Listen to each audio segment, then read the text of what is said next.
지난 과정에서 총선 때 이야기했다 지금 안 지키고 있다는 이야기입니다. 그 지방간 호텔부터 이제 거슬러 올라가가지고 이제 그랬다가 이제 잠깐 다시 들고 나오는 거에다 이제 뭐 정치적인 이제 불신 그게 이렇게 생각처럼 뭐 이렇게 제한된 층에서만 나오는 건 아니라니까 이게 아무튼 그거는 것도 이제 뭐 평가가 이제 다를 수가 있는 이제 부분이고. 그리고 예를 들어서 이제 그 박근혜하고 예를 들면 안철수의 어떤 그 정책적인 뭐 능력이라든가 그것이 주는 어떤 신뢰라든가 뭐 이제 그런 거 같은 그런 이제 경쟁도 물론 이제 예를 들어서 뭐 안철수가 뭐 지금 새누리당의 그 방대한 조직에서 준비하고 이제 개발을 한 그 공약들 정책적인 공약들 뭐 그거를 따라갈 수는 없을 거예요. 앞으로 뭐 어떤 체제로 들어간다 하더라도 뭐 시간적으로도 그렇고 뭐 지금 뭐 안철수도 뭐 그 준비는 하겠지만은 그거가 뭐 이렇게 전문가들 만나서 뭐 하는 거 하고 새누리당처럼 어떤 조직적인 체계 속에서 이게 뒷받침이 되면서 이제 진행이 되는 거하고는 차이가 있을 거고 물론 이제 그러니까는 정책 공약으로서의 어떤 그 완결성이나 이런 걸 보면은 밀리겠죠. 밀리겠는데 다만 또 이를테면은 그 대선에서 또 후보에 대한 어떤 그 평가라고 하는 것이 뭐 정책이나 어떤 비전, 구상 이런 거에 관한 게 또 다른 각도에서도 또 체천표가 또 작성이 될 수 있는 것들이 이제 있으니까 예를 들면은 어떤 거는 뭐 어떤 뭐 진정성의 이제 뭐 문제라든가 또 어떤 뭐 실제적인 어떤 뭐 실천 의지의 문제라든가 또 다른 차원의 이제 눈을 돌리면서 보는 사람들 눈에는 또 달리 보일 수가 있는 거고 그래서 그게 나는 그 결국 이제 아까 얘기한 것처럼 관건은 이제 중도층이 어떻게 받아들일 거냐 하는 거란 말이에요.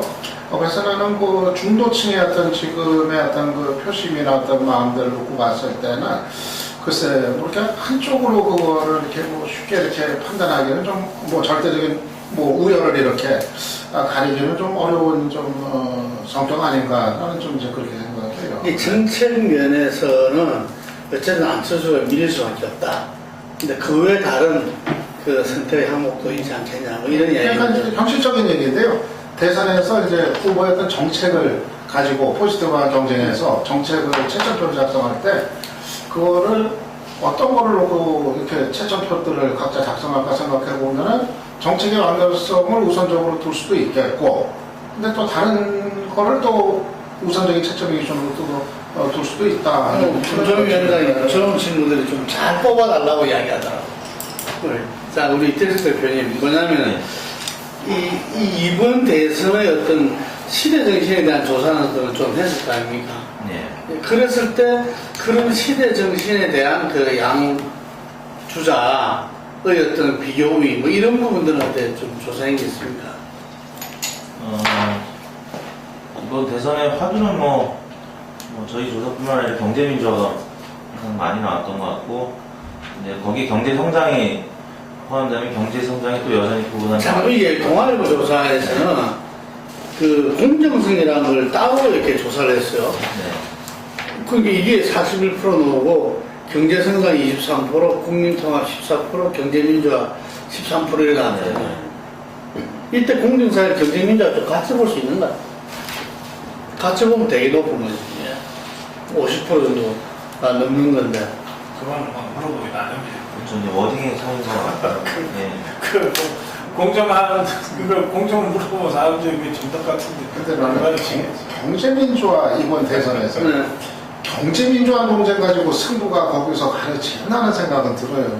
그러니까 물론 이제 들여다보는 사람들은 여기 경제민주화하고 여기 경제민주화가 뭐가 다른지 아는데 근데 대체적으로 이제 그 유권자들 입장에서 봤을 때 또는 그 중도층 입장에서 봤을 때 그 경제민주화를 그렇게까지 판별하면서 그 차이를 그러면서 그거 가지고 이제 논쟁을 벌이는 만큼의 실질적인 그 효과가 서로 간에 있을까? 어차피 다 해야 되니까. 사실은 이 대표님이 어떻습니까?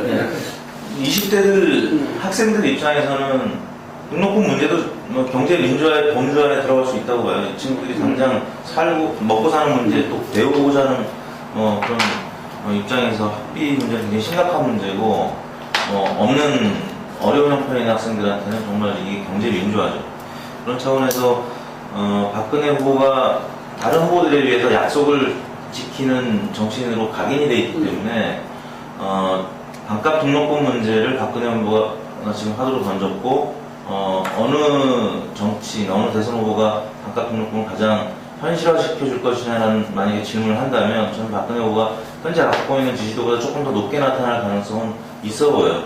그런 차원에서 20대들이 좀 환호할 가능성이 있고요. 아까 네거티브 포지티브 얘기했는데 그런 차원에서 저는 안철수 원장과 대비될 수 있는, 왜냐면 안철수 원장은 지금 스스로 출마 선언을 안 했기 때문에 선관위에서는 사실상 이 대선 후보로서의 지위를 부여했지만 본인이 아직 출마 선언을 안 해서 지금 발이 묶여 있는 거죠. 그런 차원에서 포괄적인 어떤 비전을 제시할 수 있지만 디테일한 정책을 지금 제시할 수 없는 입장에서는 박근혜 후보나 새누리당 입장에서 네거티브는 지금 계속 얘기를 해봐야 별 효과가 없거든요. 오히려 역풍만 불어서 안철수 원장 지지율을 높여주는 지금 상황이 가끔 연출이 됐었고요. 그런 차원에서 포지티브한 지금 그 전략을 구사를 하면 오히려 박근혜 후보한테는 굉장히 도움이 될 수 있는, 안철수 원장과 대비가 돼서.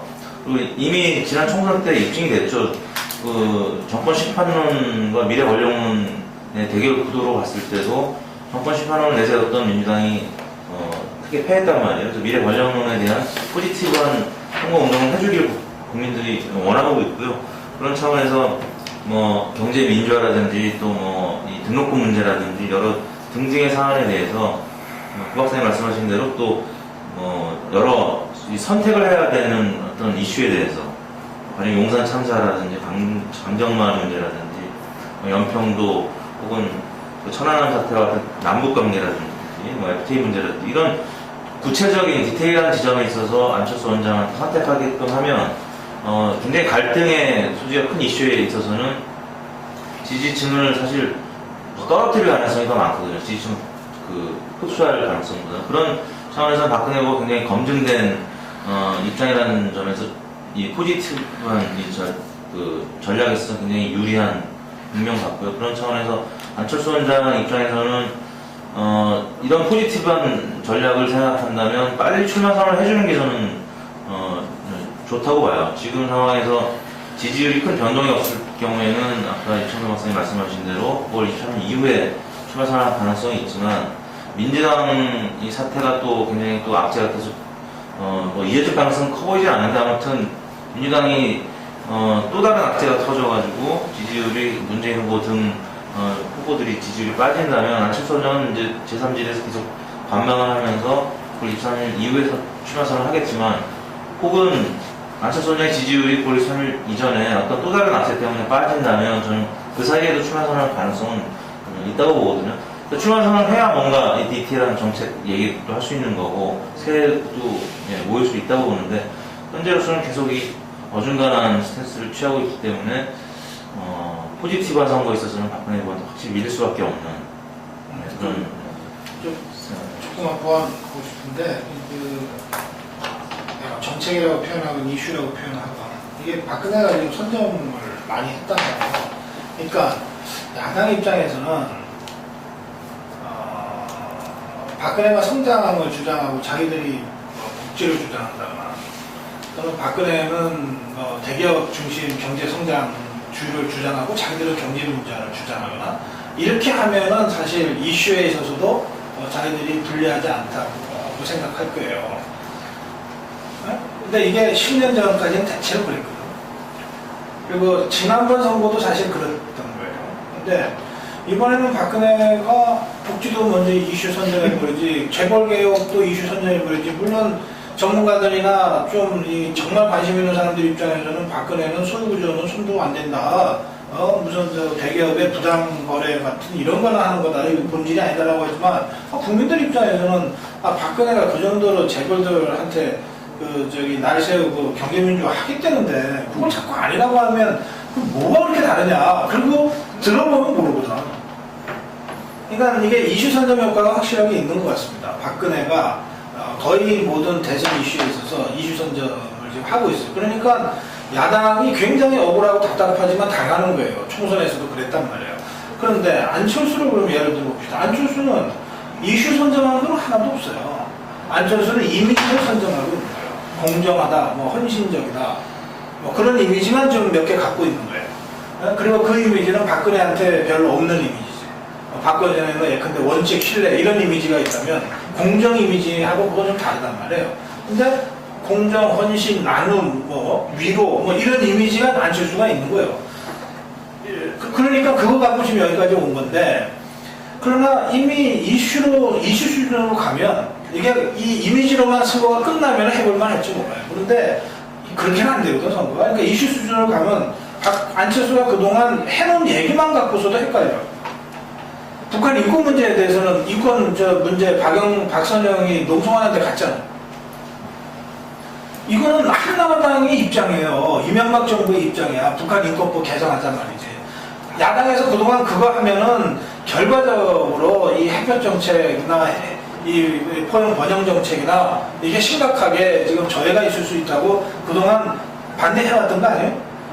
이 사람은 거기에 대해서는 그냥 불쑥 그렇게 하는 거예요. 근데 이 사람이 그러면은 대북 정책이라든지 무슨 햇볕 포용 정책, 북한 인권법을 하자고 한 건 아니었죠, 그 자리가. 아니 거기서 그렇게 했어요. 박선영이가 북한 인권 탈북자 인권 가지고서 농성할 때 거기 가고서 탈북자 그러니까 그게 그거지. 북한 인권법하고는 좀 다르지. 아니 그러니까 인권법을 내가 찬성했다는 뜻이 아니라 탈북자 인권 문제를 갖고 소리소리 외치는 그걸 간 거예요. 네?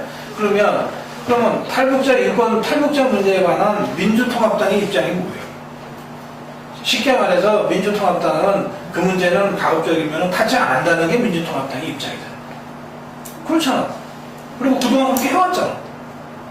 그러니까 이게 내가 안철수를 지금 비판하자는 것이 아니고 이 사람이 이미지 수준에서는 일정한 자기 자리가 있고 선점이 있는데 이슈 수준으로 들어가면 어쨌든 이게 대선 주자 정도 되면 어떤 이슈든 간에 입장을 가져야 되고 그 입장은 대체로 체계화되어 있게 마련이거든. 박근혜는 박근혜식대로, 손학규식대로. 근데 이 사람은 지금 그 체계화가 잘 안 되는 거예요. 경제 쪽으로 가면은 상당히 이를테면 왜 사형을 못 시키는지 모르겠다고 할 정도로 굉장히 진보적인 주장이나 이 급격한 과격한 주장을 하는데 갑자기 탈북자 문제에 가면 굉장히 보수적인 얘기를 하고 있는 거예요. 그러니까 원래 사람이 그렇죠. 뭐. 예. 이 사람은 이념을 따르는 사람은 아니니까 그럴 거야 아마. 이 사람이 거짓말하거나 이런 게 아니라 자기 생긴 대로 지금 얘기한 거예요. 근데 이거를 이렇게 만들어 놓고 보면 선거 구도상 이게 선거 치르기 참 어려운 사람인 거지. 그러니까 이미지로는 대립되는데 이슈로 가면은 이게 선명한 대립구도가 안 만들어지는데 야당은 원래 선명한 대립구도를 만들어서 박근혜까지도 이명박 프레임에 가둬놓고 선거를 해야지 유리한 거 아니에요? 좀 그래야 되는데 이 사람의 후보의 특성상 그게 안 되는 거예요. 그러니까 천상 어떻게 됩니까? 결국은 안철수 개인기에 맡길 수밖에 없는 거지. 저 사람이 그저 잘해줬으면 하는 거지. 네? 그 문제는 어차피 그 범야권 내에서 이제 민주당하고 같이 손잡고 안철수가 간다면은 그런 어떤 이슈나 정책에 관한 어떤 그 입장 같은 거는 어느 정도는 좀 기초적인 조율들은 좀 있게 되는 그거를 못 믿겠어요. 이상을 이제 해요. 그러니까 어떤 제야가 모여서 결의를 해도 후보가 안철수가 되는 순간 후보를 이래나 저래나 할 수가 없어요. 아니 모든 게 그렇다는 게 대선은 후보 중심으로 가는 거죠. 그러니까 이제 안철수의 어떤 소신이 있는 부분이 있고 자기의 색깔이 있는 부분이 있고 또 그렇지 굳이 그런 것이 이렇게 충돌이 되지 않는 부분이 있고 그런 거니까 난 그건 어차피 아무튼 그건 이제 그쪽에서들 이제 정리를 해야 될 조율을 하고 그런 이제 숙제 비슷한 거라고 이제 이제 생각을 하는데요. 나는 딴 얘기를 이제 좀 하려고 안철수 얘기를 이제 들어가니까는 검증 문제가 안철수 검증 문제에서는 그래서 이제 검증은 아무래도 지금 안철수에 대한 검증에 관심을 끄는 거 아니에요?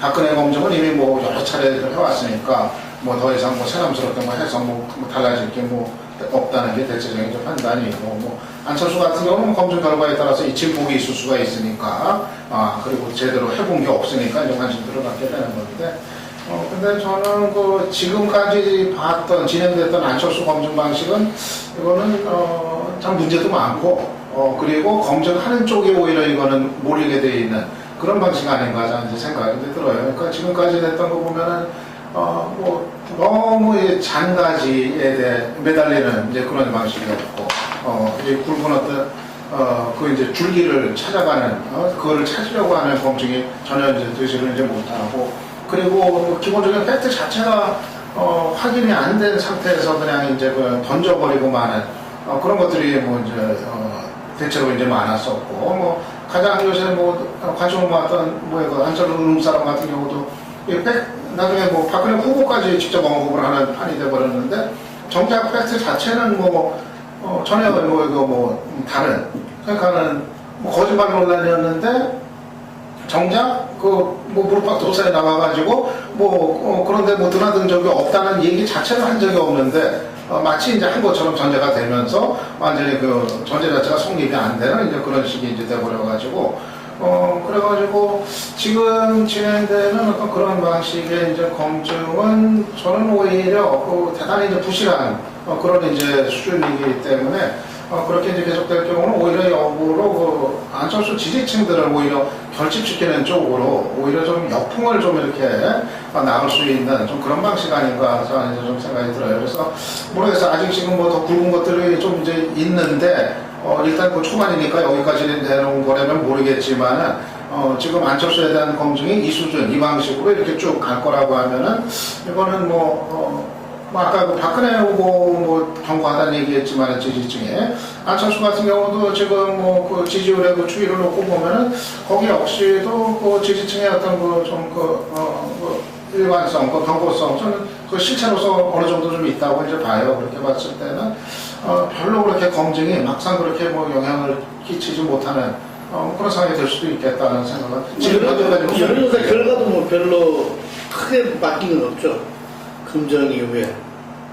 그 네거티브 관련된 룸사롱을 비롯한 등등의 네거티브는 오히려 역풍을 불러일으켰죠. 안철수 원장의 지지율이 그때마다 상승을 했던 건 분명하고요. 그러나 저는 이제 그 부분, 국지적인 부분이지만 안철수 원장이 단란한 게 뭔가요? 이건 충분히 단란한 게 뭔가요? 라고 이제 박도사에서 했을 때 저는 충분히 오해 소진이 있었다고 봐요. 왜냐면 이 요리를 몰랐다고 했던 지점에서도 조금 이 대중의 이 정서를 모르는구나라고 먼저 단란주점에 관련된 질문을 했을 때 단란한 게 뭔가요는 사실 안 가봤겠구나라고 짐작을 사람들이 했었고 안철수 원장은 정말 우리 신부님이나 목사님 같은 그런 것도 원래 나는 그냥 그렇게 봤죠. 예능 프로에 나와서 이제 서로 농담하는구나. 난 그런 게 아니 정색을 하고 얘기했기 때문에 그리고 이제 직접적인 해명을 할 때도 룸사롱이라는 표현은 전혀 안 썼어요. 유흥주점이라고 이제 얘기를 하면서 계속 아무튼 그 거리를 두는 듯한. 근데 유권자들은 안 원장이 룸사롱 갈 수 있다고 봐요. 근데 자꾸 말을 그런 식으로 좀 거리를 두는 듯한 솔직하지 못한 그런 반응에 조금 실망했을 수가 있어요. 그렇기 때문에 그 화요일날 그 일을 터지고 한 2, 3일 정도는 지지율이 빠졌던 거였거든요. 근데 직접 해명하고 안 가봤다고 갔어도 술 안 마셨다 정도로 직접적인 해명을 했을 때는 지지율이 이제 어느 정도 사람들이 유권자들도 이해해주고 넘어갔다는 그런 생각이 들거든요. 그러니까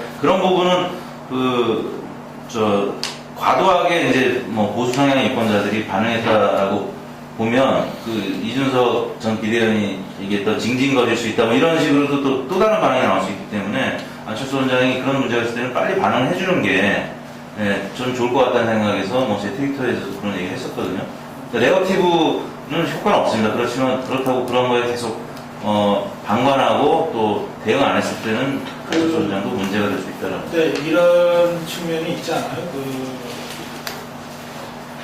그러니까 새누리당이 무슨 스파이들도 아니고 안철수를 논수로 인정을 해요. 안철수가 공식적으로 출마 선언을 해서 후보 자격, 무소속 후보라도 지지율이 높고 후보 자격을 획득을 하면 아는글로 토론회에 비해서 각종 토론회나 방송 시사 프로그램에 이제 직접 나가야 되지 않겠어요? 물론 그때도 안 나갈 수 있어요. 나 후보지만 관훈 토론회에 안 나가겠다고 하면 또 다른 방법이 없지. 그러나 대체로 후보 자격이 지금 없기 때문에 이렇게 후보 자격이 생길 때까지 기다리고 있는 거 아니에요? 그러면 자 그렇게 해서 관훈클럽이 됐건 무슨 지상 공중파가 됐건 또는 내가 진행하는 무슨 이런 방송이가 됐건 나오면 그 사람한테 직접 물어보지 않겠어요? 네? 지난번에 무릎팍 도사에서 단란주점 가본 적이 있냐는 강호동 MC의 질문에 단란이 뭔가요? 라고 정책하고 말씀하셨는데 그때 그러면 진짜 단란주점을 몰랐습니까? 아니면 예능에 맞게 그냥 농담하신 겁니까? 라고 질문을 할 수 있잖아요. 그러면 기간이다라고 답변이 나오고. 근데 그때 진짜 몰랐다 그러면 이제 그런데 왜 어떻게 이렇게 해서 거짓말 논란이 많고 그때 내가 예능적 표현이었습니다 그러면 아 그랬습니까? 너무 진지하게 예능적 표현을 하시네요. 이러고 내가 넘어가면 되잖아. 근데 이 사람이 지금 그걸 안 하고 있잖아요. 지금 무슨 1년 남았어? 넉 달도 안 남았어. 무슨 특권이 이런 특권이 있어? 아니 자기 그 사람 자유지만 정말 검증은 최소화하고 어떻게든 좀 해보겠다고 하는 게 아니면 예? 이러다가 이 사람이 그거 출마 안 할 수도 있죠. 그러면 지금 이런 토론 자체가 정말 우리 황당한 일을 한 거지. 예? 그것도 한두 사람이 아니고 온 국민이 몇 달 동안 한다는 듯이 한 꼴이 되는 거예요. 만약에 나온다고 결실론을 최종적으로 냈다고 칩시다. 이렇게 특권을 누린 사람이 어디 있어? 모든 이 자신의 검증은 자기가 다 밀어놓고 가장 유리한 시점에 나와서 이제 하겠다는 거 아니에요? 그런데 그러면 새누리당 입장에서 난 민주통합당도 난 한심하다고 봅니다. 이 대목에서는 이게 나갔다가 정말 무슨 문제가 좀 뒤늦게 발견되면 어떡하려고 그래 민주통합당은? 네? 근데 뭐 민주통합당 그렇다 치고 새누리당에서 지금 이 정도 수준으로 시중에 떠도는 소문을 그렇잖아요. 뭐 얘네가 무슨 경찰권이 있어 무슨 수사권이 있어 시중에 떠도는 소문을 지금 제기하는 거예요. 뭐 이랬다는데 무릎팍도사에서 이렇게 발언했는데 실제로는 안 그렇다는데 사실이 뭐냐 답변해라 이러고 있는 거 아니에요 지금. 어? V소사이어티 멤버랬는데 그래서 최태원이한테 뭘 썼다는데 근데 네 옛날에 이런 얘기했는데 뭐 다른 거 아니야 라고 지금 제기하는 거 아니에요. 그것도 바보처럼 하는 바람에 역풍을 맞는 거지. 그러니까 이런 상황에서 아까 유창선 박사가 뭐라 그랬냐면 이런 식의 그 새누리당의 검증 예? 이게 좀 좋지 않다 이렇게 표현을 해요. 아까 정확한 표현을 뭐라고 했는지 내 기억이 안 나지만 문제가 있다. 문제가 있다고 문제가 있다 표현. 그럼 어떻게 하는 거야 그러면? 하지 말라는 얘기잖아. 할 수 있다고 봐요. 그러니까 뭐 문제가 있든 없든 간에. 아니 문제가 있다고 하면 하지 말라는 얘기지. 아니 난 교과서를 보면은 이제 문제가 있다는 건데. 그러니까 하지 말아야 된다는 하더라시니까. 근데 뭐 정당이 뭐 자기들 자유가 있으니까 뭐 야당도 뭐 그런 식으로 했잖아요. 옛날에 보면은 MB 상대로 해가지고 뭐 검증할 때 카더라 식으로 하는 것들 많이 있고 뭐 서로들 하는 거니까 뭐 그거 하는 건 자유인데 새누리당이면 새누리당이 이제 자유인데. 다만 이제 그 방식 가지고는 먹히긴 어려울 거다. 현실적으로 나도 그렇게 생각하는 거야. 현실적으로. 오히려 역효과가 더 가치가 있다. 아니, 그러니까 나도 그렇게 분석한다니까. 새누리당이 이걸 바보처럼 이걸 검증하는 듯이 안 하는 듯이 흐지부지 하는 바람에 역풍만 잔뜩 맞고 오히려 만지면 만질수록 커지는 게 안철수인데 교연에 안철수만 자꾸 키워주고 있다. 나도 나는 분석해요. 그런데 그거 잘못됐다고 하는 판단하고 좀 다른 얘기라는 거야. 나는 솔직히 이제 지금 원내 제1당으로서는 지금 박근혜 후보가 있는 새누리당으로서는 지금 제기한 그 수준이 좀 창피하다는 거죠. 그렇지. 창피하고 한심하다고. 철수 검증을 시작을 했는데 시작한 마당에 좀 내놓는 게 뭐가 좀 이게 함량이 있는 게 나야 되는데 내가 다른 얘기하는 게 보니까 그냥 내가 봐도 한심해. 그냥 형편없어. 그거 하고 당신들 행위가 잘못된 거다라고 하는 것도 다른 얘기잖아. 아까 잘못됐다고 했기 때문에 내가 크게 달라요. 자, 문제가 있다는 요 거. 잠깐 언급합니다. 그 뭐냐면은 그 안철수가 총선에서 민주당이 잘했으면 자기가 놓을 생각 안 했다. 그러는데 지금 현재 이제 본경선이 시작되자마자 지금 파행에 지금 들어가고 있어서 민주당 이야기 한마디씩 그래도 뭐해? 야, 그래도 한마디씩 하고 이 민주당은 우쭈될 것인지 그냥 더 뽑긴 하겠지만 봤을 때는 뭐 문재인이 거의 뭐 가반으로 될 것 같은데 어떻습니까? 저는 민주당 경선 중단 사태는 참 이해가 안 가요. 그러니까 다들 이해가 안 가요. 다들. 그러니까 일단은 그 비문 3명이 그 문제 가지고 이제 경선 불참 중단시킨 거 이게 문제가 되는 사안은 사안인데 논란의 소지가 있는 사안은 분명한데 근데 그게 경선 중단이라는 극단적 방식까지 과연 가야 할 정도로 그런 사안이었는지 정말 그 문제가 ARS 그 문제가 정말 경선에 그 정도로 영향을 준 것이 확인이 되지 않은 상태에서 그렇게까지 곧바로 경선단으로 가는 게 맞았는지 좀 무리했다, 기본적으로 이런 생각이 들고. 근데 이제 또 지도부라고 해가지고 지도부 쪽 보면은 일단 이제 관리소홀에 대한 책임은 있죠, 기본적으로. 그런 문제에 대한 고려해가지고, 뭐 더군다나 뭐 앞에 뭐 ALS 그 구성할 때 좀 그런 거 분명하게 얘기를 했으면 좀 이런 소지가 없었을 텐데, 뭐 그런 거 소홀히 넘겨 그런 기본적인 책임에다가 더군다나 그 울산에서 3명이 불참을 하는 가운데 그냥 투표를 강행하고 그냥 이제 밀어붙였던 거.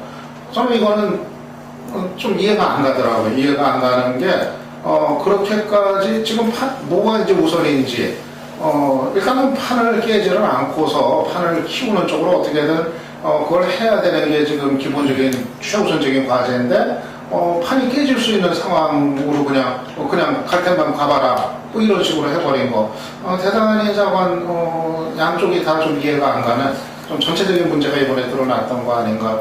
저는 이제 생각이 들어요. 뭐 그래서 그렇지 않아도 이게 참 민주당 후보 지금 선출돼도 이 지지율이 어느 정도 효과가 나올지 지금 그런 상태에서 완전히 그냥 어떻게 보면은 자기들 발목을 자기들이 더 잡아버린 이런 꼴이 된 것 같아요. 사실관계를 좀 파악하는 게 필요할 것 같긴 한데, 지금 내가 아까 본 뉴스까지 보면 제주 경선에서 7,000명이 무효 처리가 됐다는 거죠. 만약에 그게 사실이라면, 근데 그 무효 처리가 주로 이 1, 2, 3, 4번을 다 듣지 않고 중간에 김두관 손학규를 누르고 찍은 사람들이 무효 처리되는 바람에 7,000명 가까이가 만약에 무효 처리가 된다면, 그게 이제 오늘 검표 중이니까 오늘 결과 나오면 이제 가는 얘기 될 거예요. 근데 지금 그렇게 돼 있으니까, 그리고 뭐 그거 아니고서야 무효 처리가 그렇게 대량으로 나올 상황이 아니죠. 그러면 제주가 선거인단이 36,000명인데 그 중에 7,000명이 지금 무효 처리가 된 거 아니에요? 이거 우선 양적으로 적은 숫자가 아닙니다. 그리고 두 번째는 지금 문재인과 나머지 세 사람은 결선투표제 도입을 합의했기 때문에 1등과 2등이 다 중요하고 또 1등과 2등의 차이가 어떻게 되는가도 중요합니다. 그러니까 문재인으로서는 1차에서 과반수로 끝내자고 하는 전략적 목표가 있지만 2등 이하는 어쨌든 2등을 한다.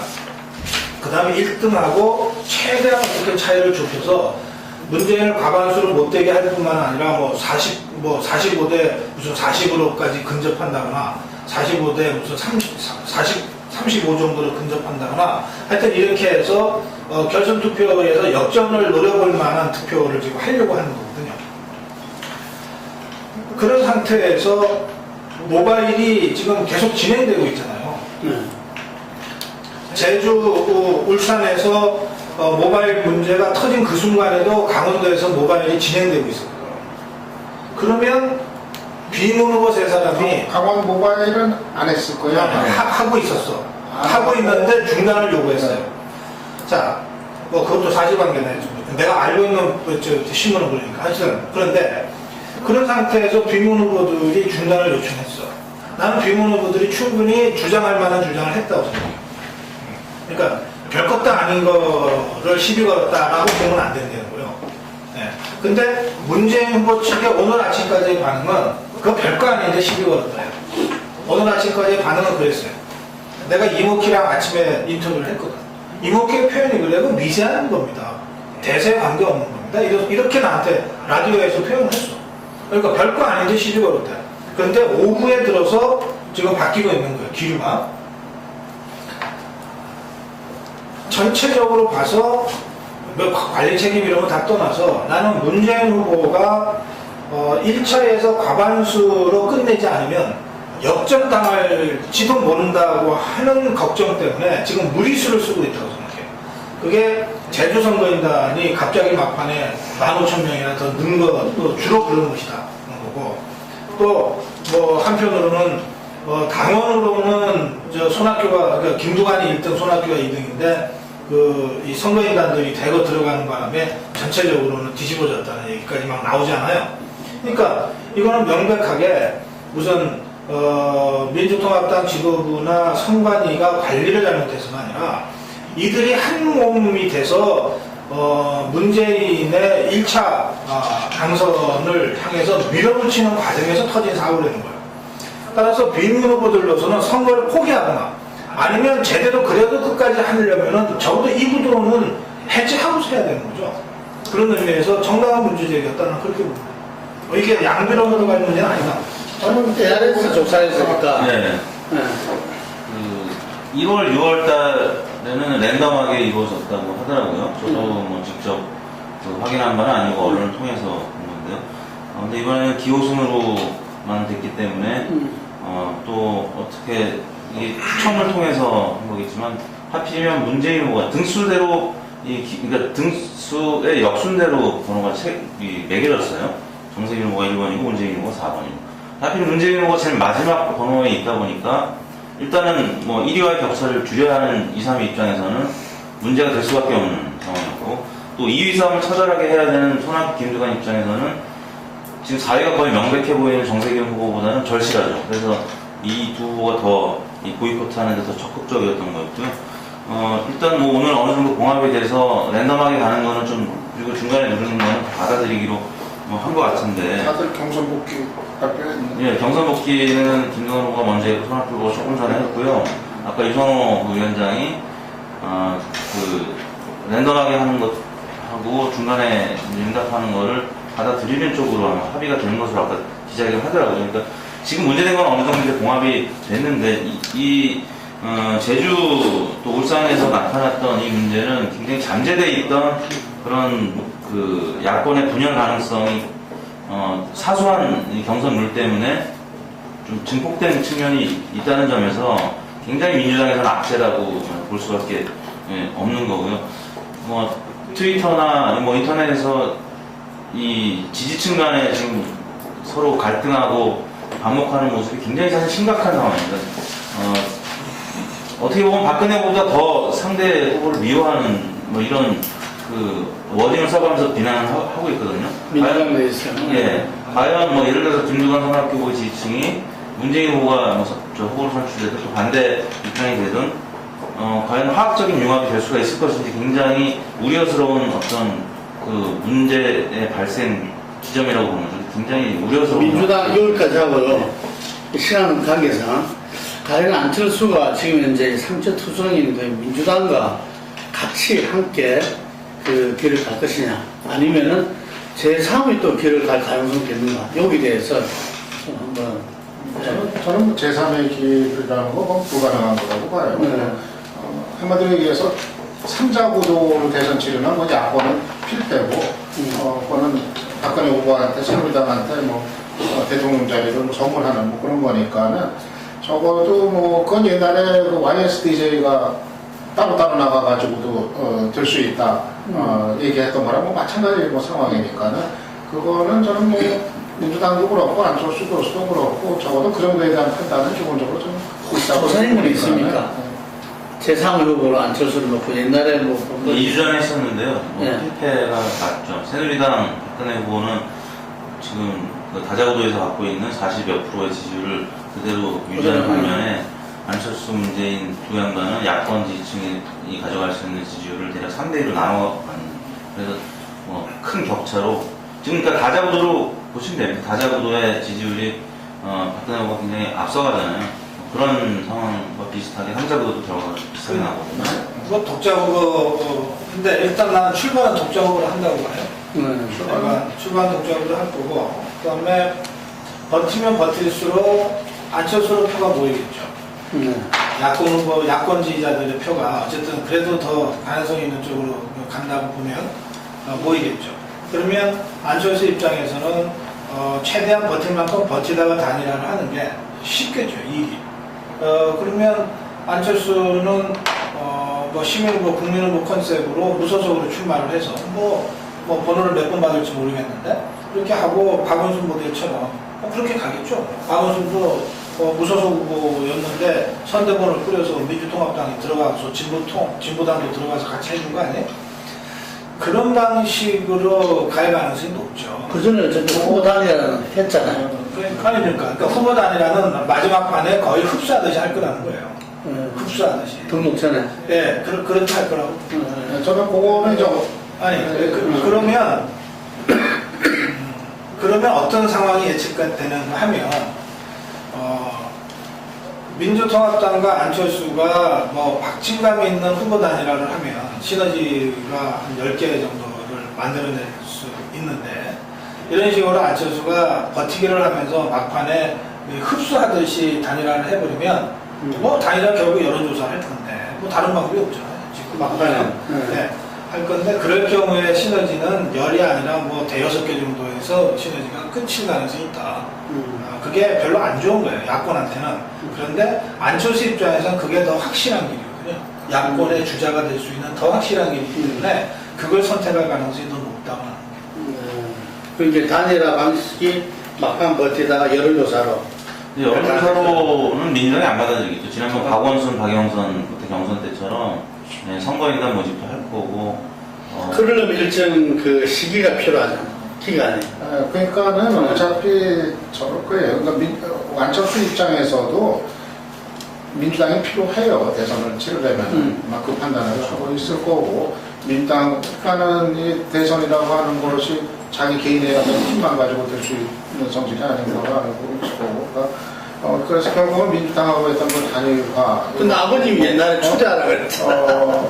안철수 아버님. 그리고 그 방식도 사실 여론조사라는 게 쉬운 거 보니까 박원순이 그때 양보하면서 마지막에 여론조사, 그 경선 방식 그런 거 자기한테 좀 불리한 거 감수하면서 했던 것도 전체적인 좀 흥행 효과를 좀 높이기 위한 조금 불가책성을 좀 높이기 위한 뭐 그런 것도 이제 깔려 있던 거고, 아마 그거는 뭐 양쪽 간에 뭐 적절한 선에서 뭐 그게 이제 있겠죠. 뭐 적절한 선에서도 있겠고, 그리고 저는 그 마지막 과정에서 안철수가 박원순 모델로 갈 수도 있고, 근데 상황에 따라서는 박원순 모델이 아니라 단일 후보가 된 이후에 민주당에 입당을 해서 마지막 순간에 대선을 지키는 방식도 아마 좀 고민을 하지 않겠는가 생각을 해요. 그러니까는 이 서울시장 선거하고 다르게 대선이라는 게 과연 조직 없이 이게 할 수 있는가 하는 현실적인 문제도 이제 있을 거고, 또 이 민주당의 그 집권 이후 만약 그 뭐 그림 그린다고 했을 때 그것도 있고, 여러 가지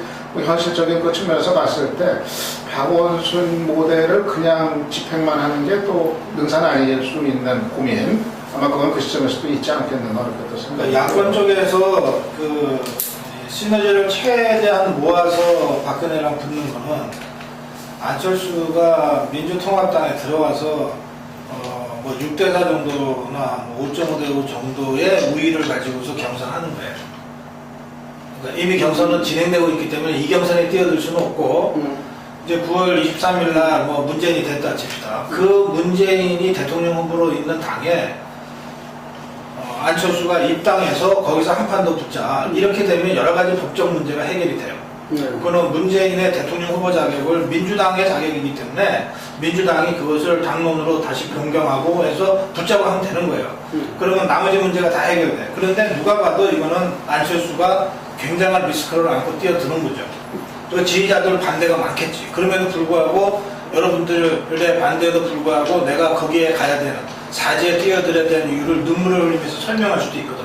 폼나게. 그게 시너지가 제일 커. 안철수가 감이 커야지. 그걸 하려면. 시너지가 제일 안 나는 방법은 아까 내가 설명한 그 방법이에요. 마지막까지 버텨서 완전히 민주통합당 계속 3자 대결로 조사할 건데, 그때마다 민주통합당 후보는 조금이라도 더 찌그러지고 쪼다들게 돼 있어. 점점점 갈수록 박근혜 안철수 양강구도가 되게 돼 있거든. 이럴 때 이제 그냥 주워 먹는 거지. 네? 그렇게 하고 마지막까지 이 국민후보 컨셉으로 이 선대위 꾸려가지고 그냥 너네 한 두어 자리 줄 테니까 와서 선거 도와라, 이렇게 하는 거예요. 그러니까 박원순 모델이 시너지는 제일 적게나 제일 안전하지만 결국 이거는 뭐 옆에서 아무리 얘기해도 안 되는 문제 같아요. 그러니까 안철수가 선택할 문제지. 이거는 다른 이 안철수 캠프에서도 이 문제를 갖고 이쪽 쪽으로 갖고서 무슨 뭐 조언하거나 제안하거나 당 크게 이렇게 못할 것 같아요.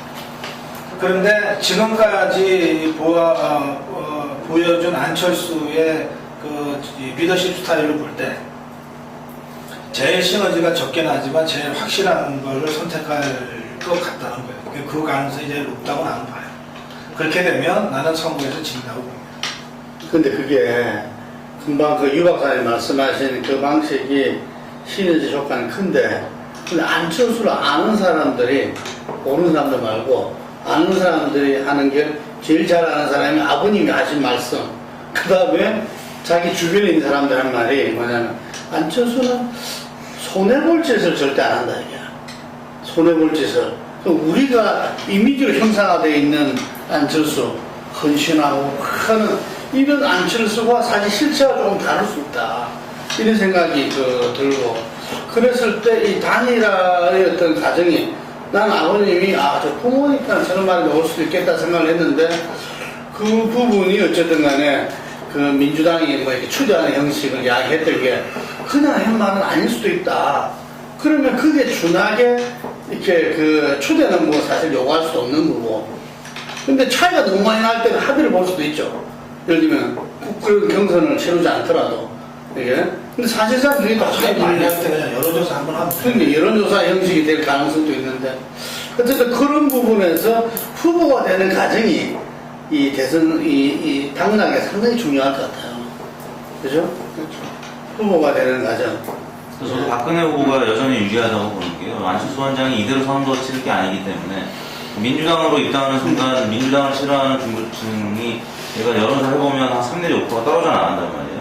또 반대로 뭐 신당을 창당해서 한다라고 하면 검증되지 않은 정당이 또 지지를 얼마나 보낼 수 있을지, 무소속으로 나간 무소속이 갖고 있는 한계, 여러 가지를 본다면 안철수 원장은 사실 그 앞으로 더 지지를 더 얻기가 어려운 상황이기 때문에. 이게 단일화된 민주당 후보 안철수를 이렇게 넣어봤어요? 저희가 양자구도를 할 때 설명을 이렇게 합니다. 그러니까 야권 단일하고 무소속 안철수라고 물을 때가 있고요. 그렇게 물어서 조사를 대체로 하죠. 근데 야권 단일하고 민주당 안철수라고 하면 3% 내지 5%가 빠져나가요. 그러니까 민주당을 싫어하는 그 무당파들이 지금 지지를 던지고 있다는 얘기예요. 그러니까 민주당을 입당하는 순간 지지율이 빠지는 지지자들도 지지층이 있고, 예, 신당으로 했을 때 또 민주당 지지층이 지지 안 하는 경향이 있을 수가 있고, 여러 가지로 지금 딜레마에 빠져 있다는 거예요, 안철수 원장. 그래서 제가 봤을 때는 안철수 원장은 이 좋은 이미지를 갖고 민주당 후보가 누가 선출되든 손을 들어주고 빠지는 게 그나마 민주당이 집권할 수 있는 가능성이 좀 있다고 저는 보고 있어요. 자, 우리 현장에서 볼 때 어때요, 안철수? 저도 이제 많은 전문가분들이 말씀하신 것처럼 제3의 후보로 독자적으로 갈 거라고 보지는 않고요. 근데 자기가 이제 최근에서도 그랬고 늘상 해왔던 말이 뭐 기성 정치권, 구태 정치로 몰아가면서 양당 모두를 비판을 했잖아요. 근데 또 민주당과 손잡고 입당을 한다거나 이런 방법을 선택하기도 참 어렵다고 생각이 됩니다. 그래서 본인도 지금 그 부분에 대해서 굉장한 고민에 빠져 있을 거라고 보고요. 뭐 여러 가지 좋은 말씀 해주셨는데 저도 일단 뭐 제3 후보로는 가지 않고 단소속으로 나왔다가 나중에 이제 어떤 식으로든 민주당과 뭐 연대 방향으로 갈 거라고 생각합니다. 내 얘기는 제3 후보론에 가까운 얘기예요. 그러니까 나중에 또 후보 단일화를 한다고 말씀을 하셨죠. 그건 형식적인, 요식적인 거지. 그러니까 민주당이 후보 단일화라는 이름하에 자기 후보 드랍시키는 거예요. 그러니까 그거를 후보 단일화라고 하면 단일화지. 네? 그러나 사실상 이 제3 후보로서의 독자적 길을 걷는 부분이 다른. 근데 그게 그 유민영이 이 친구와는 통화를 한 2번 했는데 그 느낌이 딱 그 느낌이야. 예를 들면은 굉장히 민주당과 함께 한다, 민주당 같은 이 부분에 대해서는 뭐 상당히 반응이 그 부분이 커. 그게 아니다 이거지. 이게 왜냐면 안철수의 브랜드가 기성정치권과 다르다는 건데 민주당과 함께해도 마지막까지 다르다라고 하는 걸 보여주다가 막판에 그냥 주워먹는 거예요. 그러니까 안철수 현상을 바로 후보 안철수로 가져가려는 게 자기들의 세대 전략이야. 이게. 근데 이게 민주당하고 섣불리 하다가는 큰일 난다는 거지. 이게. 그러니까 제야 원로들이 이게 걱정이 많아진 거지. 저게 그냥 후보 단일화 대충 하면은 안철수가 되고 누가 되고 괜찮잖아. 근데 저게 안 날라 그러는 거 같거든. 민주당은 뭐 대표님 치고 혼자서 독자적으로 뭘 하려고 그러는 거 같거든. 걱정이 많은 거지. 그러면 지금 점차 많아지는 이 분석이 뭐냐면 안철수 안 먹을 것 같다.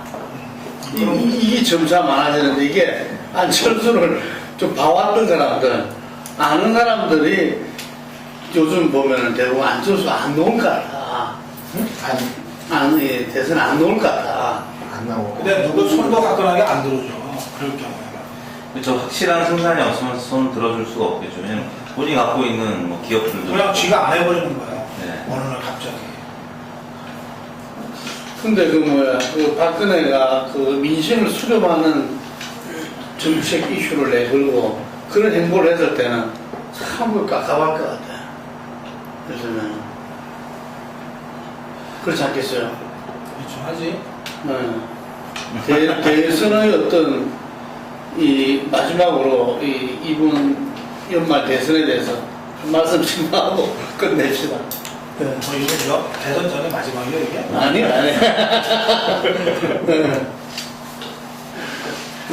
그, 여당이 먼저 가고, 거기에 야당이 맞춤형으로 가는 거는 그동안 대선 때마다 보여줬던 행태니까, 새누리당의 박근혜가 먼저 결정되고, 이걸 상정으로 하고 이제, 그걸 상수로 해서 야권에서 이런저런 구도를 짜는 거는 뭐 저는 자연스럽다고 봅니다. 그런데 지금 이 2012 대선에 임하는 야권의 상황은 굉장히 비정상적이에요. 그러니까 속도가 여당보다 좀 늦다는 의미에서 비정상적인 게 아니고 그건 그럴 수 있다는 거예요. 근데 지금 야권의 이 안철수 때문에 거의 모든 것이 다 지금 확정적이지 않아. 이게 굉장히 비정상적인 상황입니다. 그러니까 다들 걱정하는 게 그건 것 같아요. 네. 그래서 어느 정도는 이게 예측 가능해야 되거든요. 야권도 이제는 시점이 이미 됐어요.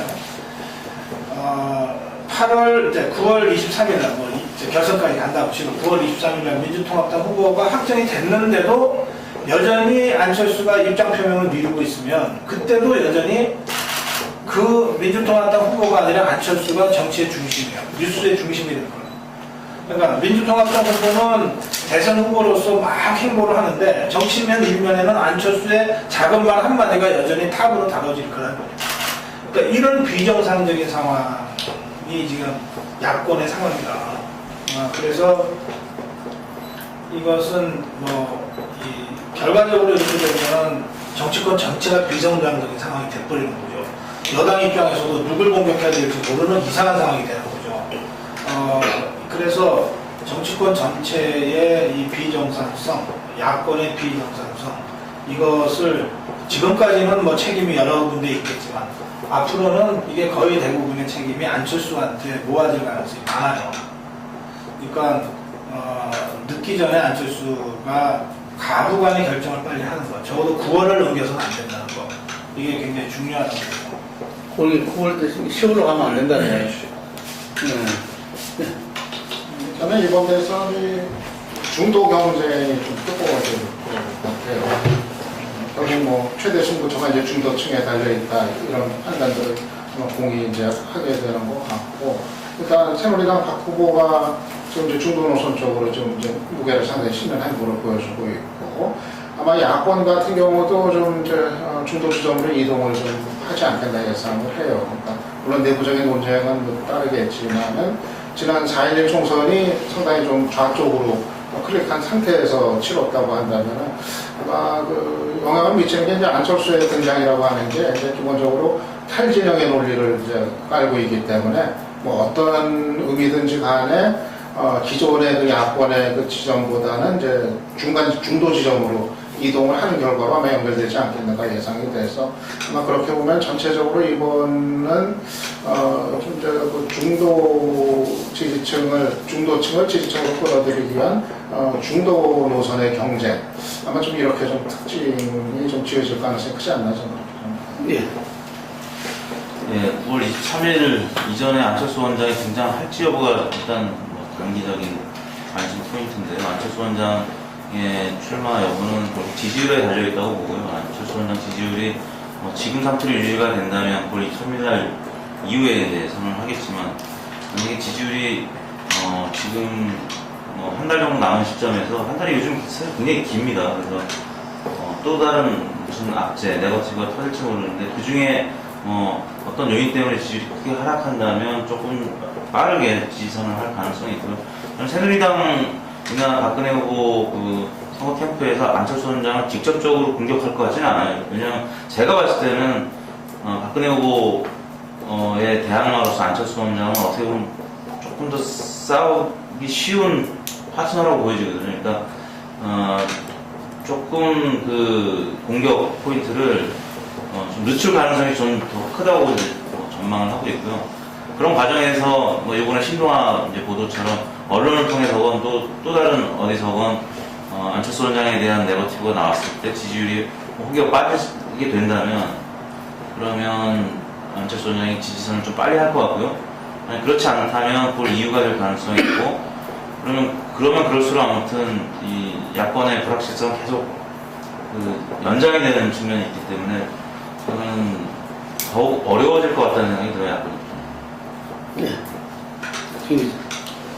사실 뭐 박근혜 대소론이 계속 유지가 돼서 뭐 지지율이 꺾이지 않고 대선 승리로 갈 것이냐 안 갈 것이냐는 이제 뭐 안철수를 둘러싼 야권의 진영이 어떻게 짜여질 것이냐 그것에 달려 있다고 이제 생각을 합니다. 그래서 저는 안철수 원장을 계속 이제 취재를 하고 있는데 뭐 계속 이제 뚜렷하게 잡히는 거 없이 뭐 거의 전망, 해석, 분석 모든 기자들이 뭐 한 달 전에 기사 비슷하고 뭐 최근에 기사 비슷하고 계속 이제 그러면서도 불구하고 안철수 기사는 계속 써오고 있는데요.